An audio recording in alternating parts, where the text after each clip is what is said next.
O senhor, como ex-ministro da Defesa, o senhor não acha que está na hora também do Brasil começar a levar militares para o banco dos réus? Desde que haja um motivo, né? Claro.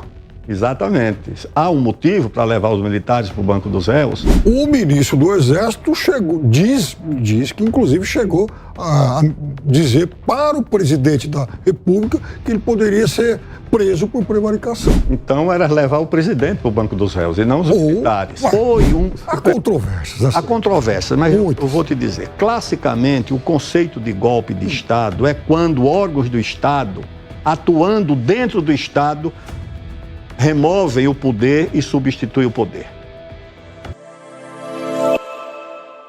E, secretário, o fato de o senhor integrar agora esse atual governo, né, depois de uma história muito ligada de muitos anos ao PCdoB, ao próprio PDT, fez muita gente se questionar se o senhor ainda é de esquerda, mesmo integrando esse governo. Essa pergunta te chega muito e eu aproveito para fazê-la para ouvir a sua resposta. Eu é que pergunto se os outros continuam sendo de esquerda. Por quê? Eu é que pergunto por quê. Porque eu fui criado dentro do movimento progressista de esquerda numa tradição que era nacionalista em primeiro lugar. Você pode examinar nas redes sociais, na imprensa. Eu era presidente da UNE, todas as manifestações que eu ia tinha bandeiras do Brasil. Tem cena dos estudantes e das estudantes acuadas pela polícia e se defendendo com uma bandeira do Brasil.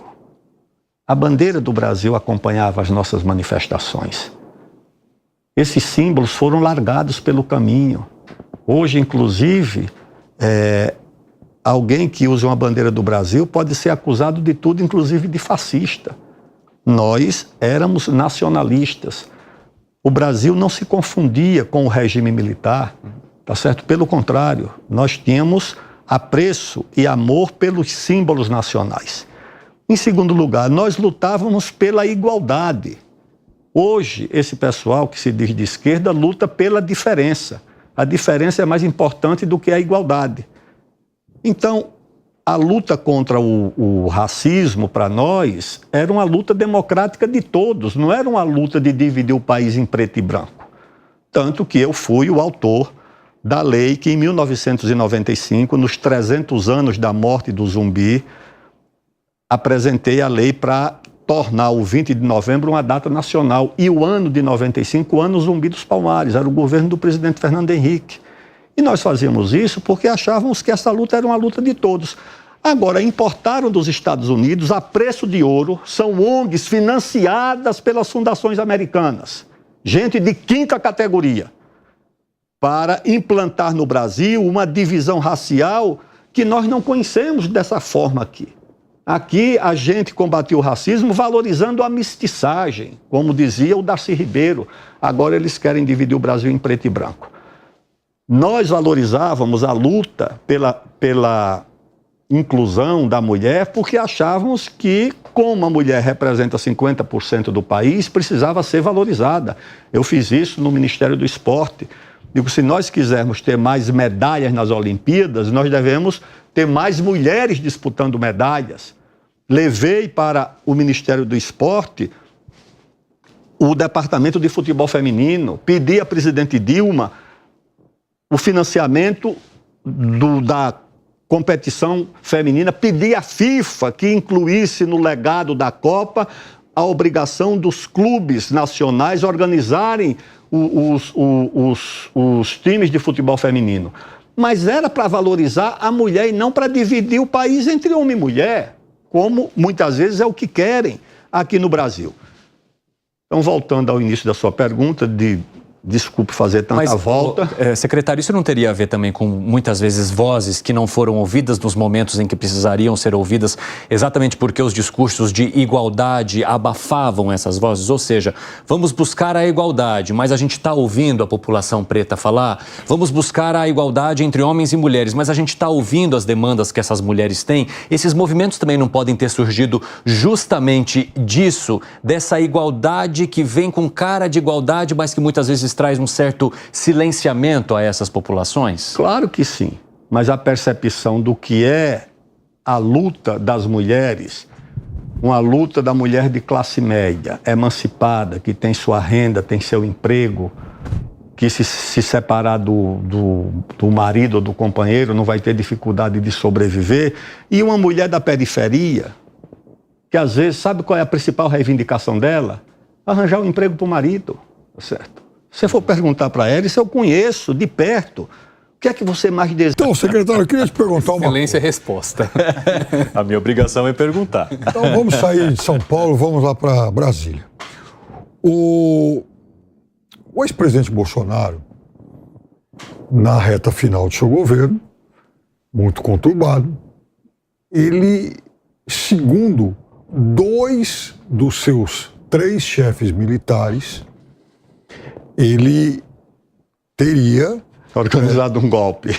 o ministro do Exército, não organizado um golpe, mas o ministro do Exército e o ministro da Aeronáutica foram categóricos em seus depoimentos, e também o seu ajudante de ordens, ao dizer que o presidente Bolsonaro os, digamos, consultou sobre a possibilidade de um golpe. Eu não vou entrar aqui, secretário, enfim, no mérito se ele cometeu um erro, se ele cometeu um crime, enfim, isso para mim é o de menos agora. O senhor, como ex-ministro da Defesa, o senhor não acha que está na hora também do Brasil começar a levar militares para o banco dos réus? Desde que haja um motivo, né? Claro. Exatamente. Há um motivo para levar os militares para o banco dos réus? O ministro do Exército diz que, inclusive, chegou a dizer para o presidente da República que ele poderia ser preso por prevaricação. Então era levar o presidente para o banco dos réus e não os militares. E perna, deixa eu lhe dizer. E não foi só esse. Por exemplo, o Braga Neto. O Braga Neto tem lá, depois mesmo dele dizendo: o ministro do Exército foi um frouxo ao não entrar nessa aventura. Há uma ideia de se caracterizar o 8 de janeiro como uma tentativa de golpe. Certo. Eu era presidente da Câmara e um grupo de sem terra, uns 500, 600, invadiu a Câmara, quebrou tudo, depredou, marretada em caixa eletrônico, o busto do Mário Covas rolou a cabeça para um lado, o tronco para o outro, deram um paralelepípedo em cima da cabeça de um segurança que foi para o pronto-socorro, para a UTI, uma tragédia.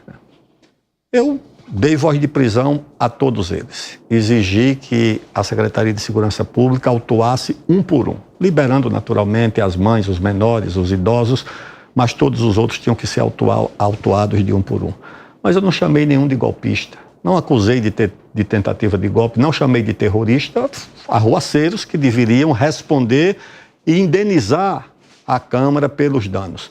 O que é que houve no dia 8 de janeiro? Foi mais ou menos a mesma coisa. Não foi um... Há controvérsias. Há controvérsias, mas eu vou te dizer. Classicamente, o conceito de golpe de Estado é quando órgãos do Estado, atuando dentro do Estado, removem o poder e substituem o poder. Ali não havia ninguém representando o Estado, não havia um militar, não havia diferentes disso. Um sargento, não havia um tanque de guerra. Os governantes nem foram incomodados. Invadiram um palácio que não tinha ninguém. Nenhum ministro foi incomodado. Não havia ninguém onde aqueles arrivistas, aqueles arruaceiros entraram.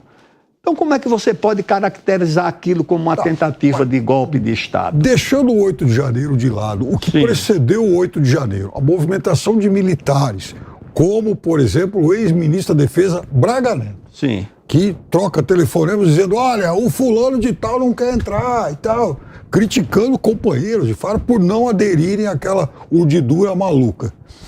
O senhor não acha que está na hora do país, ou pelo menos da justiça militar, tomar alguma posição contra esse tipo de ação? Desde que haja um fato investigado, apurado, determinado como crime, claro que tem que ser caracterizado como crime, mas isso é o que a justiça tem que fazer, e não eu ou você.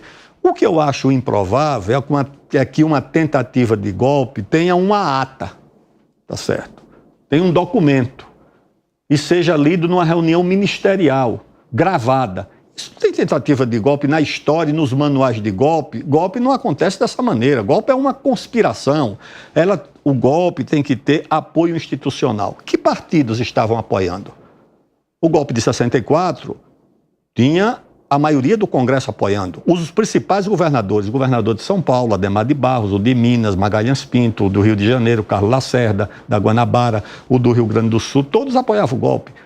A imprensa apoiava o golpe. Sim. E a classe empresarial. Os empresários aqui, onde hoje é a sede do clube, do Yacht Clube de Santos, ali era o comitê financeiro do golpe. A embaixada americana apoiava o golpe. A CNBB não era o padre da Piraporinha, era a Conferência Nacional dos Bispos do Brasil, publicou um manifesto pedindo o golpe. Perfeito. Então você tinha apoio institucional, apoio financeiro, apoio empresarial, Ainda bem que não houve, apoio né? militar.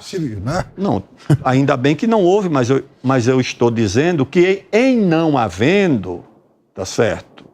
Que tipo de golpe? Porque, deixa eu te dizer,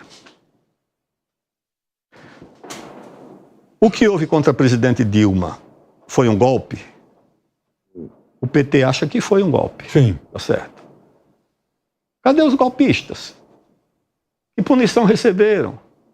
Quem investigou os golpistas? Aqueles golpistas agora estão unidos com o governo, ou seja, os golpistas vitoriosos hoje estão atrás do golpista fracassado. Ou seja, o golpe que vingou e que foi vitorioso, que foi contra Dilma, agora está atrás do golpe que fracassou, que foi o do Bolsonaro. Isso não tem sentido, isso não tem verossimilhança. Mas e as confissões, por exemplo? O ministro do Exército mentiu, então, quando ele fala: o presidente da República me consultou sobre aquele documento. Uma tentativa de golpe. A minuta. Sobre a minuta do documento. O documento era uma tentativa de golpe? É isso o que está em discussão. Se era uma tentativa de golpe, seria a primeira tentativa de golpe que seria explicitada num documento, anunciada num documento, discutida numa reunião ministerial. Eu acho que isso, sinceramente, não está dentro do manual do golpe. Chegamos então à conclusão de que ele mentiu, o ministro. Então isso seria o quê, no seu ponto de vista? Toda essa manifestação, essa minuta, essas conversas, no teu ponto de vista, o que elas simbolizam, então, já que nós estamos nomeando as coisas, secretário? Havia ali, naquele momento, uma disputa em torno do que o governo, ou setores do governo, porque o governo não unanimemente não embarcou nessa interpretação, desconfiava do resultado eleitoral e do funcionamento das chamadas urnas eletrônicas. Desconfiança essa que também não nasceu com esse governo. O Brizola tinha desconfiança das urnas eletrônicas e expressava isso publicamente. O candidato derrotado nas eleições de 2014, o Aécio Neves, chegou a entrar na justiça contra o resultado eleitoral, disse que o resultado tinha sido fraudado. Isso tudo constitui opinião. Agora, você pode dizer que isso é tentativa de golpe. Eu acho que isso é interpretação. E o que houve vai depender de investigação e de decisão judicial.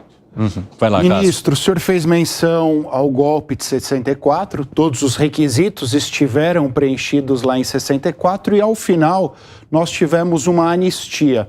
Dentro dessa linha até que o Piperno falou de eventual punição aos militares, olhando hoje, você acha que a anistia foi a melhor medida a ser tomada naquele momento ou o Brasil deveria ter punido todos os envolvidos?